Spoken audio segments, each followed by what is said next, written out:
Bonsoir à tous et soyez les bienvenus sur Grand Lit TV. Nous sommes le mardi 23 octobre. Sans plus tarder, on fait le point sur l'actualité du jour.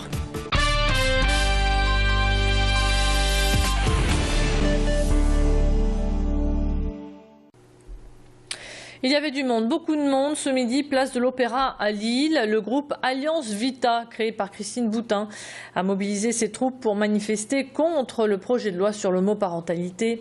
Le groupe a présenté une scénographie pour sensibiliser les passants aux droits des enfants. Leur slogan, un papa, une maman, on ne ment pas aux enfants. Au même moment, le planning familial, prévenu quelques heures avant, a lui aussi mobilisé ses adhérents et a organisé une contre-manifestation.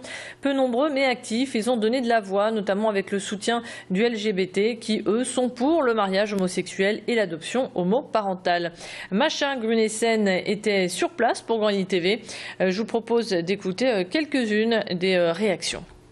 Notre scénographie ne cherche pas du tout à nier qu'il y a des familles monoparentales. D'ailleurs, c'est ce qu'on dit dans le discours final. Les familles monoparentales, parce que c'est une réalité de notre société et que ça reste. Mais voilà, c'est-à-dire ce qu'on veut vraiment réaffirmer, c'est que ça reste quand même une souffrance pour les enfants lorsque des parents se déchirent ou se séparent, hein, pas forcément se déchirant, d'ailleurs ça peut se passer bien, mais ça reste de toute manière une douleur pour les enfants et qu'on ne souhaite pas que dans une société, on institue par la loi une souffrance dès l'origine, à savoir priver un enfant de son droit à sa filiation. Un enfant, qu'est-ce qu'il a besoin? Il a besoin de deux parents pour être heureux et de sentir l'affection.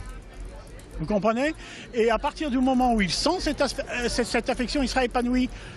On n'a pas fait tant de cinéma quand on a créé les familles recomposées. Et pourtant, on leur impose des demi-frères, des demi-sœurs. Bon, eh bien, enfin, alors, et puis moi j'estime que nous avons donné à la société, c'est même pas quelque chose de logique, c'est un dû.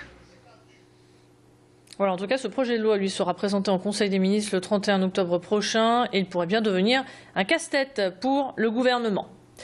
Les salles de consommation de drogue, aussi appelées salles de shoot, sont actuellement à l'étude. La ministre de la Santé, Marisol Touraine, espère lancer en France l'expérimentation de ces salles d'ici la fin de l'année.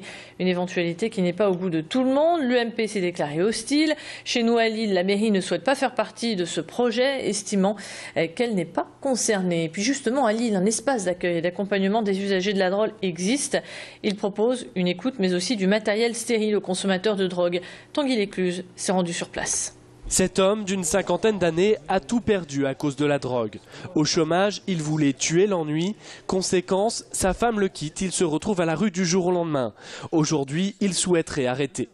C'est un médicament comme si tu es fin de vie et tu le prends parce que tu as mal partout.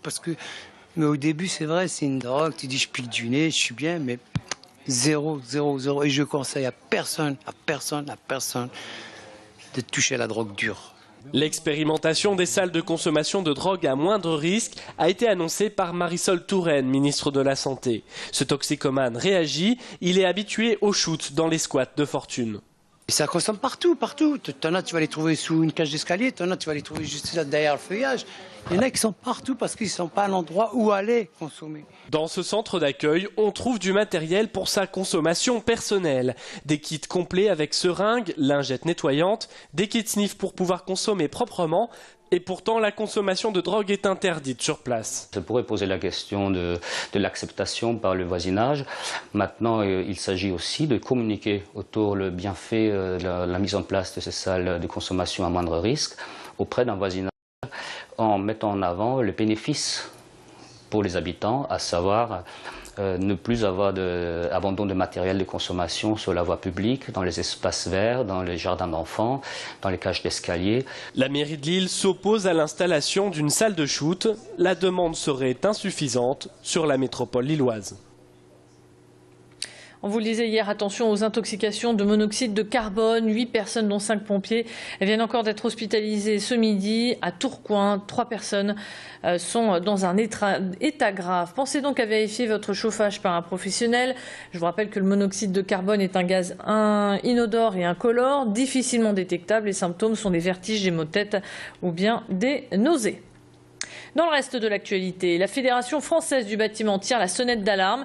Elle s'inquiète pour son avenir. Alors que le bâtiment est la première force économique de la région, avec plus de 80 000 salariés et 12 000 entreprises, la Fédération souligne la perte cette année de 35 000 emplois à travers la France, en raison notamment du développement de l'emploi low cost ou encore les difficultés de financement que connaissent les collectivités locales. Sur le Nord-Pas-de-Calais, entre 2011 et 2012, les entreprises ayant déposé leur bilan ont été multipliés par 4, signe d'un vrai malaise et des difficultés rencontrées.